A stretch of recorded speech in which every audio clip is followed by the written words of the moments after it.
Hello, good morning दोस्तों। तो last class में हमने ट्रिग्नोमेट्री के कुछ क्वेश्चंस किए थे, है ना। और उम्मीद करते हैं कि आपने लास्ट क्लास के जितने भी क्वेश्चन हैं उनको दोबारा एक बार प्रैक्टिस किया होगा।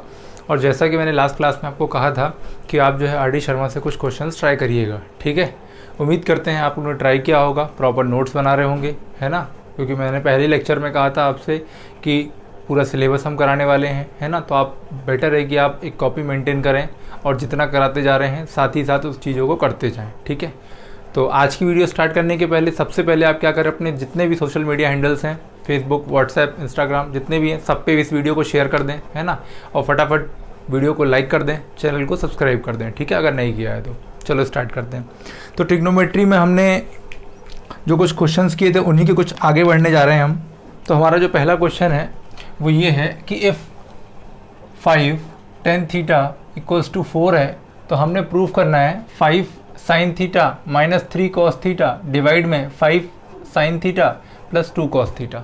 ये हमको प्रूफ करना है इक्वल्स टू 1/6, ठीक है। तो देखो हम सबसे पहले अपनी गिवन कंडीशन लिखते हैं। गिवन क्या है हमारे पास? गिवन है हमारे पास 5 tan थीटा इक्वल्स टू 4 है। तो यहाँ से मैं tan थीटा की वैल्यू निकालता हूँ पहले। tan थीटा कितना हो जाएगा? 4/5। भाई ये मल्टीप्लाई में लिखा था तो ये नीचे आके डिवाइड में चला जाएगा। tan थीटा की वैल्यू मेरे पास आ गई 4/5। अच्छा, अब tan थीटा होता कितना है? देखो tan थीटा एक्चुअली क्या होता है? परपेंडिकुलर अपॉन बेस होता है, ठीक है। और ये कितना दिया है? 4/5। इसका मतलब क्या हुआ कि परपेंडिकुलर बराबर कितना आ गया मेरे पास? 4 यूनिट और बेस कितना आ गया? 5 यूनिट, ठीक है। अब देखो मुझे जो निकालना है वो क्या क्या है? साइन कॉस और साइन कॉस ही हैं, ठीक है। दैट मीन्स मुझे साइन और कॉस के फॉर्मूले में हाइपोटेनस की ज़रूरत पड़ती है, क्योंकि परपेंडिकुलर और बेस तो मुझे गिवन ही है, तो मुझे हाइपोटेनस निकालनी रहेगी। तो हाइपोटेनस के लिए क्या करूँगा मैं? पाइथागोरस थ्योरम अप्लाई करूँगा, ठीक है। Now according to Pythagoras theorem,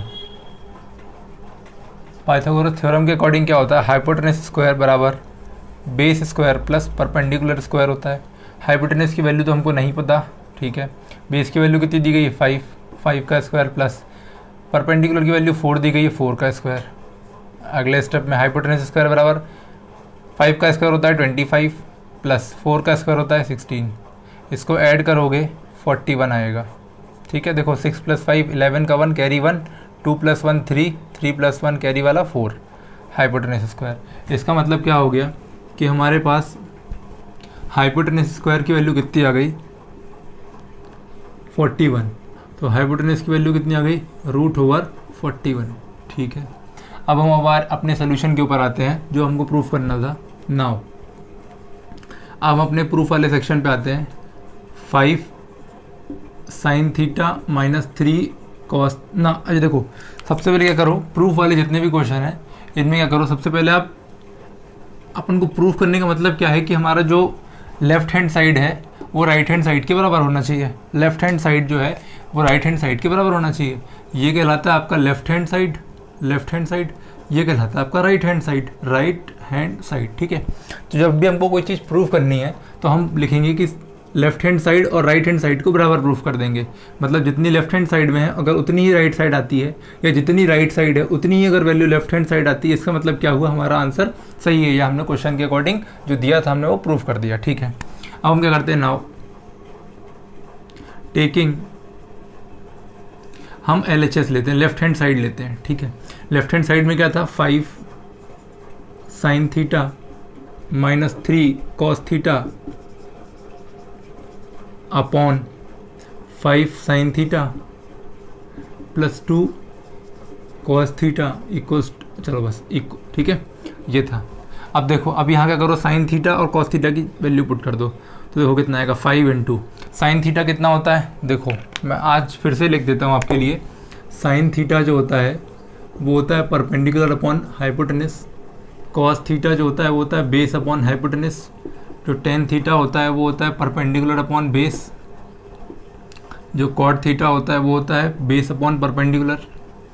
जो sec थीटा होता है वो होता है हाइपोटेनस अपॉन बेस। जो cosec थीटा होता है वो होता है हाइपोटेनस अपॉन परपेंडिकुलर। इन चीज़ों को आप याद रखना, ठीक है। अब देखो sin थीटा की वैल्यू कितनी है? देखो परपेंडिकुलर ये है, बेस ये है, हाइपोटेनस ये है, तो क्या होता है साइन थीटा होता है परपेंडिकुलर अपॉन हाइपोटेनस।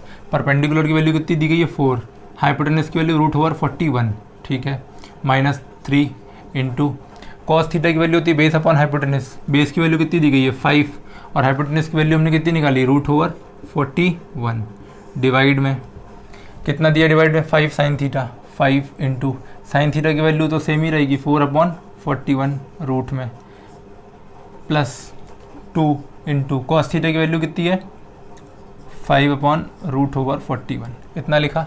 अब देखो अब क्या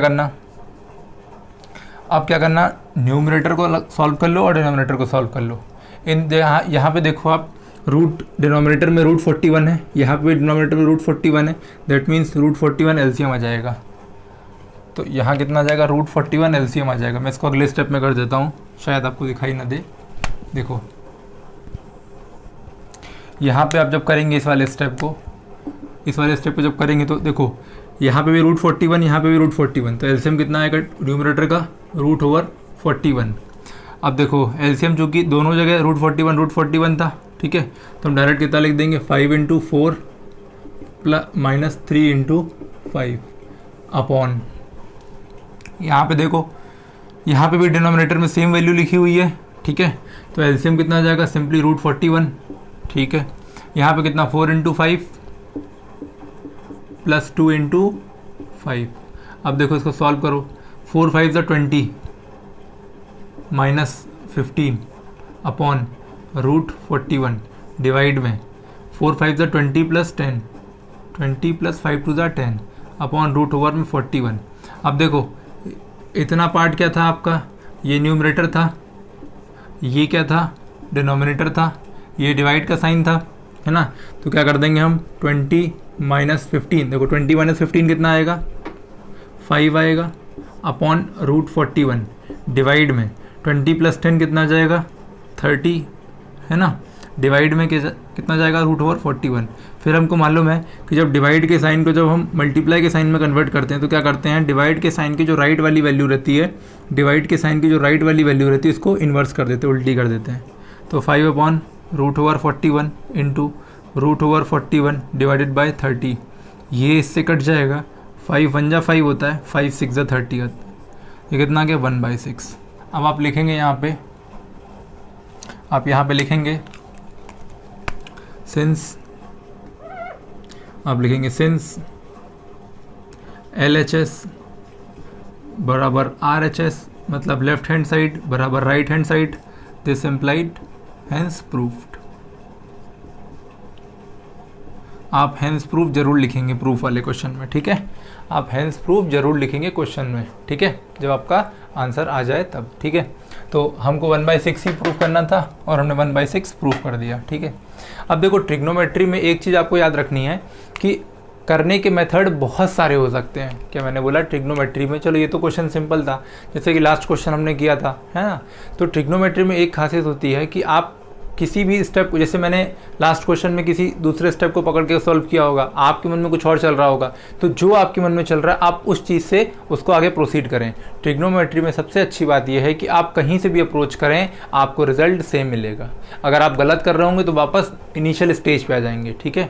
अगर आपने गलत पिक किया होगा तो आप दोबारा कहाँ जाएंगे, इनिशियल स्टेज पे आ जाएंगे, ठीक है। तो सीखने के लिए ज़रूरी यह है कि आप, जरूरी नहीं कि जो स्टेप मैं उठा रहा हूँ, जिस स्टेप से मैं पकड़ रहा हूँ क्वेश्चन को, उसी स्टेप से आप भी करें, बिल्कुल ऐसा ज़रूरी नहीं। अगर आपके दिमाग में कोई और मेथड आ रहा है कि सर अगर इसको हम इस तरीके से कर लें तो क्या होगा, तो बिल्कुल आप उसको प्रोसीड करें। क्योंकि क्या होता है ऑफलाइन में, क्या होता है हम बच्चों को सामने इंटरेक्ट कर सकते हैं, ठीक है। अगर उनको लगता है कि सर इसको इस मेथड से करें क्या, तो हम उनको तुरंत समझा देते हैं कि हाँ इस मेथड से अगर करोगे तो ये यहाँ प्रॉब्लम फंसेगी, ठीक है। या हम बोलते हैं कि आप इसको घर से ट्राई करना, ठीक है, जिससे जब वो बच्चा फंसता है तब उसको खुद रियलाइज़ होता है हाँ इस तरीके से हम इसको नहीं कर सकते। तो सारी चीज़ें तो मैं आपको नहीं बता सकता, लेकिन हाँ जितना मैं आपको हेल्प कर सकता हूँ वो ये है कि मैं आपको सजेस्ट करूँगा कि अगर आपके मन में कोई और तरीका आता है कि इसको हम इस तरीके से अप्रोच करें, है ना, तो उसको आप बिल्कुल करें। अगर कोई डाउट आता है या क्वेश्चन नहीं बनता है तो आप कमेंट बॉक्स में मेंशन कर दें, है ना, और या फिर जो आपको वीडियो के डिस्क्रिप्शन में, कमेंट बॉक्स में आपको डिस्क्रिप्शन में आप लिंक मिल जाएगी व्हाट्सएप ग्रुप की, तो उसको आप ज्वाइन कर लें, जिससे आप वहाँ पे भी क्वेश्चन डायरेक्ट पूछ सकते हैं, ठीक है। तो चलो आगे करते हैं। तो ये क्वेश्चन तो आपका हो गया। ऐसी सारे क्वेश्चन है, कोई टफ क्वेश्चन नहीं है, सब आसान है।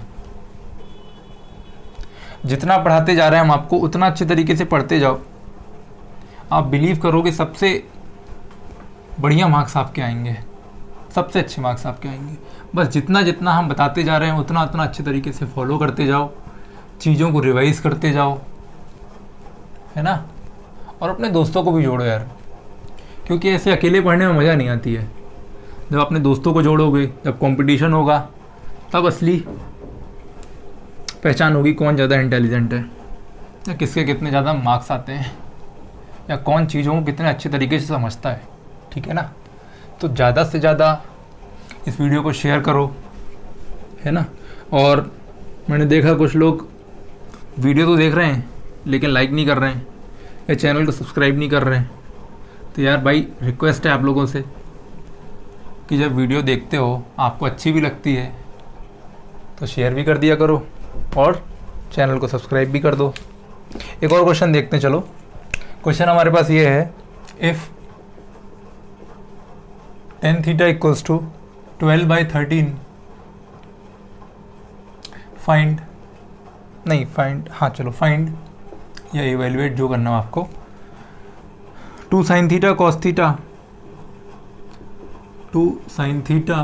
cos थीटा डिवाइड में cos square theta minus sine square theta, cos square theta minus sine square theta. ठीक है, आपने ये इसकी वैल्यू बतानी कितनी होगी। ठीक है, तो सिंपल है, देखो क्या करना, पहले आपने गिवन लिखना है। सबसे पहले क्या लिखना है, गिवन। सबसे पहले लिखे अपन ने गिवन क्या था, tan थीटा बराबर 12/13 दिया था। फिर क्या लिखना है, टू प्रूफ। आपने प्रूफ क्या करना है, या टू प्रूफ लिखो, देखो प्रूफ वाले क्वेश्चन में टू प्रूफ लिखो या टू फाइंड। अगर किसी क्वेश्चन में फाइंड करना है तो टू फाइंड, जो फाइंड करना वो लिख दो।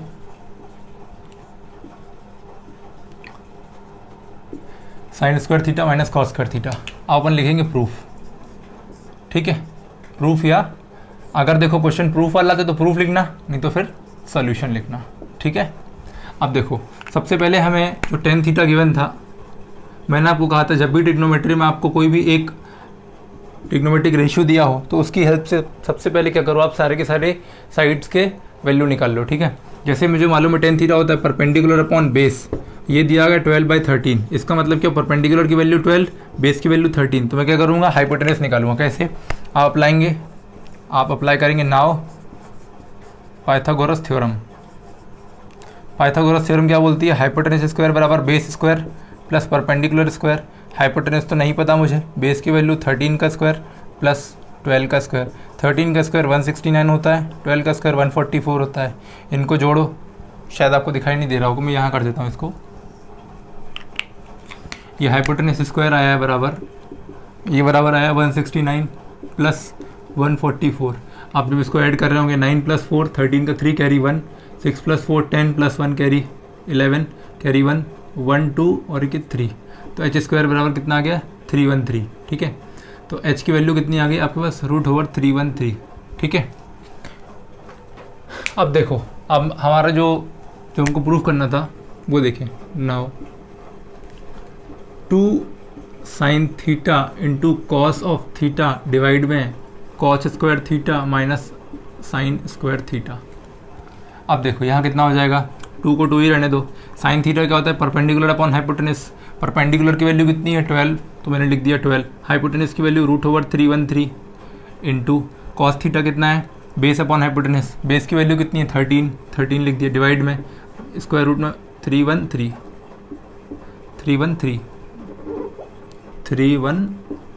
आ गया। ठीक है, डिवाइड में कर दिया मैंने साइन कॉस स्क्वायर थीटा। अब देखो इस चीज़ को समझने के पहले, चलो अच्छा अभी यहाँ पे डायरेक्ट कर लो आप। देखो कॉस स्क्वायर थीटा क्या होता है, कॉस स्क्वायर थीटा होता है कॉस थीटा का होल स्क्वायर। इसका मतलब कॉस थीटा कितना होता है, परपेंडिकुलर बेस अपॉन हाइपोटेनस, इसका होल स्क्वायर, मतलब बेस का स्क्वायर होगा और हाइपोटेनस का स्क्वायर होगा। अब देखो यहाँ कितना होगा, कॉस बेस का स्क्वायर कितना होगा, बेस कितना दिया गया 13, तो यहाँ लिख दे 13 का स्क्वायर अपॉन हाइपोटेनस कितना दिया गया, √313 का स्क्वायर माइनस साइन थीटा की वैल्यू।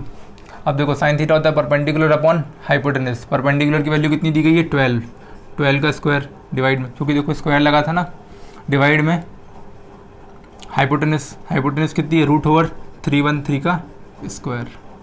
अब देखो आगे कितना हो जाएगा। मैं आपको ये चीज़ है अभी आपको शायद समझ में नहीं आ रही होगी स्क्वायर वाली, तो टेंशन मत लो, इस क्वेश्चन को बस समझो अभी, मैं इसके बाद उसी चीज़ को समझा दूंगा, ठीक है। अब देखो क्या कहानी होगी आपके पास, ठीक है। देखो तो ये आएगा आपका, देखो इसको करोगे तो कितना आएगा आपके पास, देखो यहाँ देखो कितना आएगा, 12 टू द 24 इंटू 13। अब देखो यहाँ पे भी स्क्वायर रूट है, यहाँ पे भी स्क्वायर रूट है, अंदर भी सेम वैल्यू लिखी है, तो मल्टीप्लाई होके कितना हो जाएगा, 313 बचेगा। डिवाइड में 13 का स्क्वायर 169 अपॉन स्क्वायर करोगे 313 का रूट में तो 313 बचेगा, माइनस 144 अपॉन 313, ठीक है।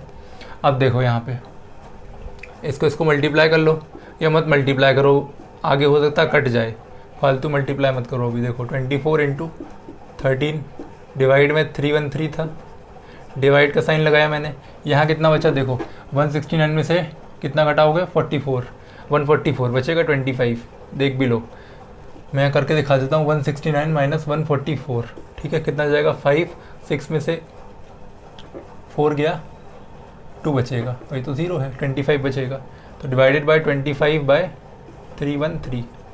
अब क्या होगा, डिवाइड का साइन जब हटेगा तो मल्टीप्लाई का आएगा, और मल्टीप्लाई के साइन में क्या होता है, डिवाइड के जो राइट वाला नंबर होता है वो इन्वर्स हो जाता है, तो 313 डिवाइडेड बाय 25, देखो ये पूरा कट जाएगा, ठीक है।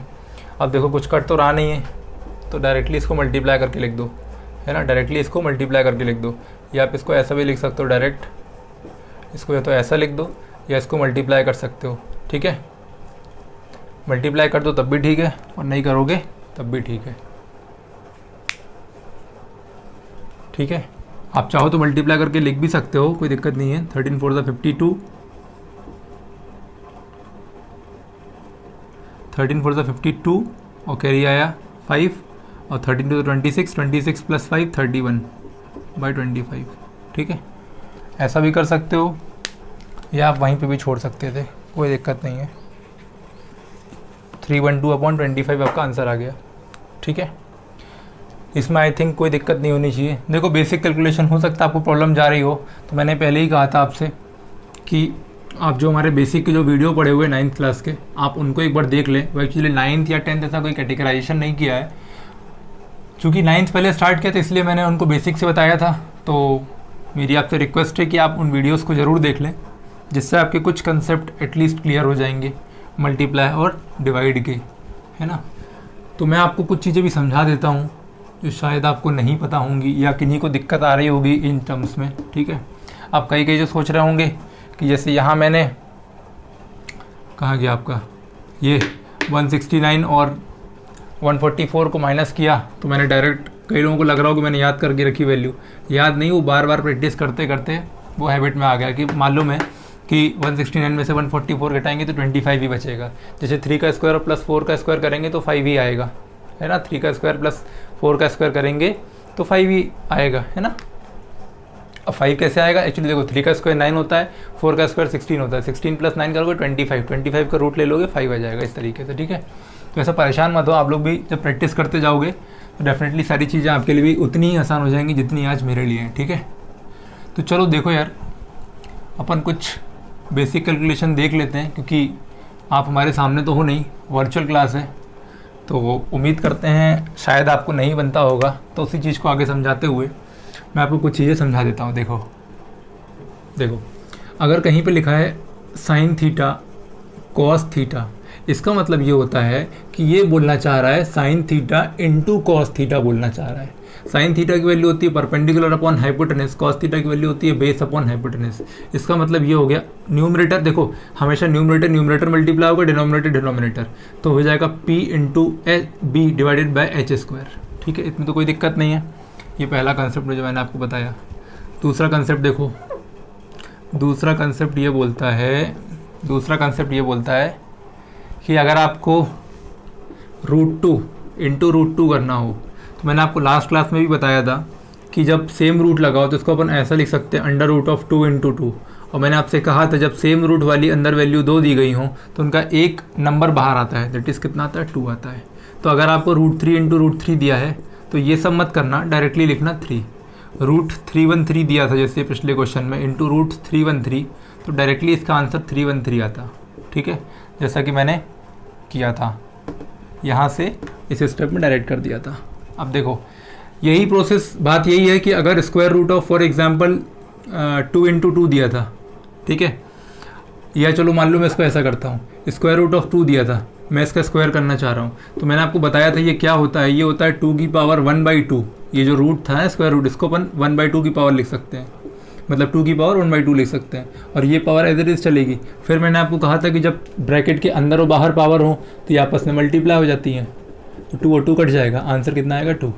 सिमिलरली अगर √313 दिया हो, इसका अगर स्क्वायर करना हो तो क्या करेंगे आप करेंगे 313 करेंगे, और ये जो स्क्वायर रूट है इसको अगर पावर के फॉर्म में लिखना है तो 1/2 लिखना पड़ेगा। क्या लिखना पड़ेगा? 1/2 लिखना पड़ेगा। ठीक है, और ये जो 2 पावर चल रही है जिसको एज इट इज लिख दो। फिर मैंने कहा था ब्रैकेट के अंदर बाहर वाली पावर हमेशा क्या होती है? मल्टीप्लाई होती है। तो ये जाएगा 1/2 इंटू 2, 2 और 2 कट जाएगा, आंसर कितना आएगा? 313। आप देख लो, जब मैंने स्क्वायर रूट ऑफ 313 का स्क्वायर किया था, स्क्वायर रूट ऑफ 313 का जब मैंने स्क्वायर किया था, डायरेक्टली मैंने लिख दिया था 313। देखो यहाँ पे, कहाँ पे? यहाँ ये था ना, डायरेक्टली 313 लिख दिया था। ठीक है, तो उम्मीद करते हैं आपको समझ में आई होगी ये बात। चलो आगे देखो, एक कंसेप्ट और देखो। ठीक है, एक कंसेप्ट और देखो, साइन स्क्वायर थीटा वाला कंसेप्ट देखो आप। साइन स्क्वायर थीटा वाला देखो, ये दिया था cos square theta minus sine square theta. अब देखो बात यह है कि अगर कहीं पे कॉस स्क्वायर थीटा दिया हो, इसको मैं लिख सकता हूँ कॉस ऑफ थीटा का whole square, cos of theta का होल स्क्वायर। इसका मतलब ये होता है, अगर कहीं पे ऐसा दिया है कॉस थीटा का स्क्वायर, तो इसको ऐसा बिल्कुल भी नहीं लिख सकते कॉस थीटा का होल स्क्वायर। इसको ऐसा बिल्कुल नहीं लिख सकते। क्यों? क्योंकि इसका मतलब होता है कॉस स्क्वायर थीटा का मतलब होता है कॉस थीटा की जो भी वैल्यू आएगी उसका स्क्वायर कर देना, और कॉस थीटा का स्क्वायर का मतलब ये होता है कि जो थीटा की वैल्यू जितनी भी आएगी, मान लेते हैं थीटा की वैल्यू कितनी आती है? 30 डिग्री। मान लेते हैं if theta equals to 30 degree मान लेते हैं। ठीक है, तो अब यहाँ जब पुट करोगे तो कॉस 30 का स्क्वायर होगा, और 30 का स्क्वायर कितना होता है? 900। दैट मीन्स वो आपसे पूछना चाह रहा है कॉस 900 की वैल्यू। ठीक है ना? तो इसको ऐसा मत करना कभी भी, ये गलत है। ठीक है, ये गलत है। जब भी कॉस स्क्वायर थीटा बोल रहा होगा तो आप कॉस थीटा को होल स्क्वायर करेंगे। इसका मतलब ये हुआ कि कॉस थीटा की जो भी वैल्यू आई है, कॉस थीटा क्या होता है? बेस अपॉन हाइपोटेनस होता है, बेस अपॉन हाइपोटेनस होता है, तो इसका स्क्वायर करेंगे आप। ठीक है, देखो दोनों में डिफरेंस है। यहाँ पे कॉस थीटा स्क्वायर का मतलब होता है ये जो एंगल है इसका स्क्वायर करना, और कॉस स्क्वायर थीटा का मतलब होता है कॉस थीटा की जो भी वैल्यू आई है उसका स्क्वायर करना। तो दोनों में बहुत डिफरेंस है। यहाँ पे देख रहे होगा थीटा की वैल्यू अगर 30 पुट करते हैं, 30 का स्क्वायर 900 आ जाएगा, जबकि वो आपसे पूछना ये चाह रहा था कॉस 900 की वैल्यू, लेकिन अगर आप इसको ऐसा कर देते तो ये गलत हो जाता। ठीक है, यहाँ पे आप इसको कर रहे होते कि बी अपॉन एच कर रहे होते होल स्क्वायर, जो कि गलत है। ठीक है, तो इसको ट्राई करो। और जो ट्रिग्नोमेट्री की जो अपनी ट्रिग्नोमेट्रिक रेशियो की जो आपकी आर डी शर्मा में जो पहली एक्सरसाइज दी गई है उसके आप सारे क्वेश्चन सॉल्व कर सकते हैं। कुछ क्वेश्चन अगर नहीं बनेंगे या कुछ क्वेश्चन में आपको दिक्कत आ रही होगी तो हम उसको नेक्स्ट क्लास में कंप्लीट करेंगे। उसके बाद हम ट्रिग्नोमेट्री की जो रेशियो की जो सेकंड एक्सरसाइज है वो स्टार्ट करेंगे। ठीक है, तो आज के लिए इतना रखते हैं। Thank you.